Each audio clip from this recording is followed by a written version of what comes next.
भारत देश 5000 साल पहले एकदम नया स्वर्ग वैकुंठ था।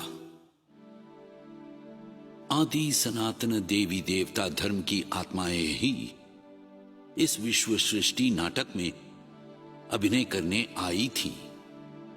देवी देवताओं की कुल संख्या सिर्फ 9 लाख थी।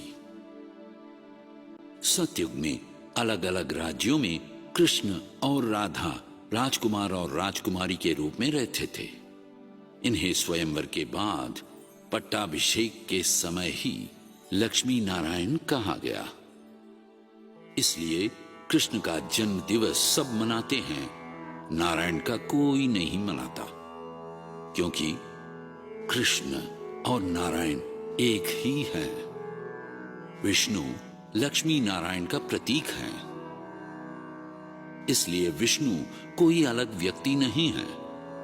इनका वंश है सूर्य वंश, इसलिए सूर्य नारायण कहा जाता है।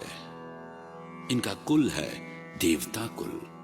सतयुग में सभी देवता एकता से एक ही परिवार में शांति से खुशी से जीते थे।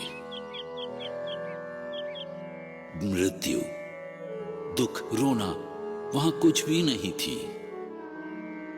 सब अपने को आत्मा समझकर रहते थे। बूढ़े हो जाने पर ये सोचकर खुश होते हैं कि फिर से बच्चे के शरीर में जाएंगे, इसलिए इसे अमर लोक कहा जाता था। सत्यलोक में जन्म लेके उस जीवन का वरदान मिले, जहाँ प्रेम से आशीर्वाद से भरा हो जीवन, कोई न दुख मिले, विकार कोई ना हो, जहाँ वो पावन सुख संसार मिले। काम, क्रोध, लोभ, मोह और अहंकार नामक 5 विष वहां नहीं है। वहां बच्चा भी संकल्प शक्ति से ही पैदा होता है।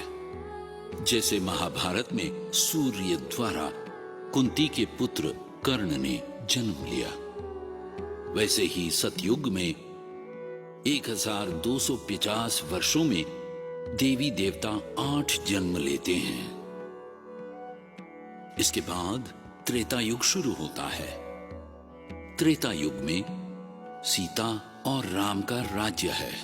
सतयुग में पहले जन्म ले चुके कृष्ण भी अलग नाम से अलग रूप में जन्म लेते हैं। यहां भी शांतिपूर्वक एक साथ खुशी से मृत्यु, दुख, रोने से अनजान अपनी जिंदगी गुजारते हैं। ये चंद्रवंश है, इसलिए उन्हें श्री रामचंद्र मूर्ति कहते हैं। इनका कुल क्षत्रिय कहा जाता है। इस त्रेता युग में देव देवता 12 जन्म लेते हैं। बार बार जन्म लेने से आत्मा की शक्ति कम होने लगती है, इसलिए अनेक जन्म लेने पड़ते हैं। त्रेता युग के अंत में देवी देवताओं की कुल संख्या 33 करोड़ है, यानी कि 33 करोड़ देवता।